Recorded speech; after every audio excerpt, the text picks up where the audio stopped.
The story begins in 1990, where we are introduced to three young men, one of whom was a gangster named Terry, and the other his friend. The three were in a car watching a house belonging to Dr. Huggins, who lived with his wife in a large house. Observing these two elderly men, they decided to rob the house as it seemed easy to them. Carrie's mother worked there, so he was a frequent visitor. Carrie saw a large locker in the house, and his intentions were corrupted. Greed arose in his heart. He felt as if it contained a huge treasure. When he told his friend about the locker, they decided to rob the house. They included the gangster in their plan because the gangster was a master of robbery and theft, and the task seemed like child's play, having committed similar thefts many times before. It was well known that Huggins went out for dinner with his wife every Friday. Today was also a Friday. So the three waited for them to leave, and in the meantime they planned to rob the house. Car in which they were keeping watch over the house wasn't their own but belonged to a female friend of Terry's friend Mary. She had to go to work, so she came and asked for her car back from them. As soon as Mary arrived, Huggins and his wife left. Mary, already aware of their intentions, tried to dissuade her friend from doing so. But her friend's greed was too great, so he ignored her and entered the house with his friends. His friend didn't give Mary the car keys but took them inside with him. That's why Mary remained outside. She had kept the keys with her so she could wait outside. As soon as they entered the house, the three of them began packing up the expensive items. While searching, they also found the room of a little girl, Huggins' daughter. She had died some time ago. Even today, her room was decorated the same way. Then they headed to the basement where they found the locker, which they tried to open. Despite many attempts, they were unable to open it because it was coded. Inside, Mary started screaming because they were already late, and it's almost time for Huggins to arrive. So they became increasingly nervous. They didn't have time. So the thug suggested that they wait for them to arrive so they could ask them for the code and open the locker. Both of them were impressed by his plan, and they agreed. Then Mary's friend went outside and persuaded her to come inside the house to avoid any complications. While they were chatting, Huggins and his wife arrived. As soon as they entered the house, the three men attacked them. Mary was also inside, so Huggins and his wife assumed she was their accomplice. Huggins' wife was injured in the incident, but they paid no attention to her. Mary quickly bandaged her. Meanwhile, Huggins noticed the name written on Mary's hand. Huggins knew all the children in the town, as only a few people lived there. Therefore, Huggins immediately recognized Mary and her friend. Terry, also a friend of theirs, was also able to identify Terry. Although Terry tried to hide from Huggins, it was to no avail.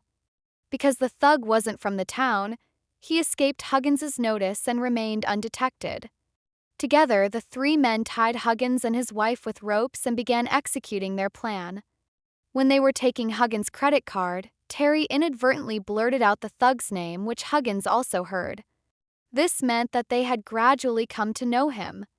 After stealing the goods, the three men came to Huggins to ask for the locker code. Huggins said, "There's no locker in our house." To expose Huggins's lie, they made him sit in front of the locker in the basement and asked God again. Instead of telling God, Huggins advised them to go home. But Mary's friend didn't listen, as everything was going according to his plan. He assaulted Huggins, but he refused to speak. Seeing this, the thug demanded more stern action. However, Mary was deeply hurt by this, and she began to leave. Seeing this, the thug went after her, as Mary's exit could be dangerous for them all. When the thug approached Mary, he discovered that Mary was actually going out to call the police. This enraged the thug. He grabbed Mary but didn't kill her. He simply warned her and let her go. Mary's screams could be heard all the way to the basement. That's why Huggins told Mary's friend that the thug, was a bad person. When Huggins called Mary's friend by name, he was also shocked. Huggins said, "Terry, you weren't like this before. You've become like this because of this thug's company." Mary's friend and Terry now understood that they'd come under his radar, and he knew their families well. Therefore, he gave them another chance and asked them to leave. However, Mary's friend, lured by the money, refused to back down. Terry, however, decided to stay away from everyone. Meanwhile, the thug tied Mary up and brought her to the basement. They again asked Huggins for the code. But when Huggins refused, the thug instructed Mary's friend to cut off one of his wife's fingers. Mary's friend did the same. Although Mary tried to stop him out of fear of the thug, he cut off Huggins' wife's finger and quietly asked Huggins for the code. Huggins remained adamant, even though his wife's life was in danger. Despite knowing this, Huggins flatly refused to share the code.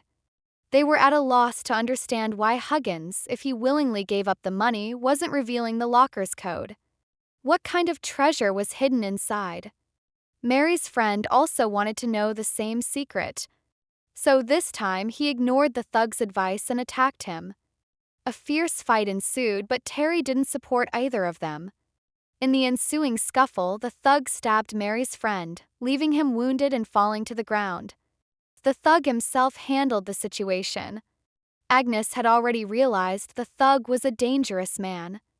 To save his own life, he immediately told him the code. However, the code was wrong. This enraged the thug, and he moved forward to kill his wife. Seeing this, Mary hit the thug on the head with a hammer, severely injuring him. He died from the bleeding on the spot. Mary's friend was still breathing, so she asked Huggins to treat him. They then took him to the operating theater. Mary's friend was in terrible pain, but Huggins, preoccupied with his wife, ignored this. He seemed unconcerned. Seeing this, Mary begged Huggins to treat her friend, and Huggins agreed. Huggins removed the blade from her body and told everyone to leave, asking them to take care of her until an ambulance arrived. Outside, Terry tried to comfort Mary, who resembled her sister and was once a friend of hers. However, she had disappeared some time ago, and Mary blamed her for this. Terry wanted Mary to take her sister's place and live with her, but she opposed this, as they were trapped here because of the locker Terry had mentioned. When Mary went to check on her friend, Huggins refused to let her in. But when Mary forced herself inside, she found her friend unconscious. Huggins claimed she was under the influence of medication, which was why it looked that way, but Mary didn't feel right. Mary called for an ambulance. When Huggins went to call for an ambulance, Mary checked on her friend and discovered that she was dead. Her pulse had stopped. Mary believed Huggins was the one who killed her. Huggins called, but we then saw that the phone wires were cut. Meant Huggins was staging it all. When Mary came out, she saw Huggins' wife giving Terry an injection to heal his leg injury. Mary now understood that she was completely trapped in this house, and when she tried to get out, all the doors were locked. Then his wife came to Mary and abused her, slapped her, and called her daughter's name. But Huggins came and consoled his wife, telling her that she had amnesia, and took her away. Mary came and asked for Terry's phone, but she said that Huggins had her phone. They then had tea together, and Terry felt much better with her, but Mary had no interest in him. She refused to take anything. Huggins showed her a notebook containing photographs of many missing girls, all done to keep the memory of Huggins' wife alive. It also included a photograph of Mary's sister, leading her to believe that Mary was behind her disappearance. When Mary insisted on opening the door, Huggins locked Mary in the cupboard and went upstairs to put his wife to sleep. However, his wife decided to punish Mary, to which Huggins agreed. Meanwhile, Terry's legs became numb due to the injection Huggins' wife gave him, but he still remained confused. Terry was sent to keep an eye on Mary. However, she managed to lure him out of the cupboard and planned an escape, promising to get Terry out as well. After locking the doors, Huggins and his wife released a gas to punish Mary. Mary began to feel sick. Mary managed to snatch Huggins' wife's mask and put it on herself. Meanwhile, Huggins' wife injected her. Meanwhile, Huggins took Terry away.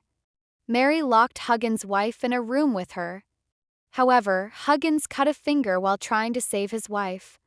Huggins still managed to remove Mary's mask. Mary demanded Terry and the house keys in exchange for Huggins' wife, and Huggins agreed. She reached the garage with Terry. But as they left, Huggins and his wife were standing in front of them. Terry shot and killed Mary because they had promised Terry that they would introduce him to his friend, Mary's sister. So it was revealed that after his daughter's death, Huggins kidnapped several girls. But they didn't resemble his son, so they all died. However, he had taken a liking to Mary's sister, so he offered to introduce Terry to her, and Terry agreed to stay.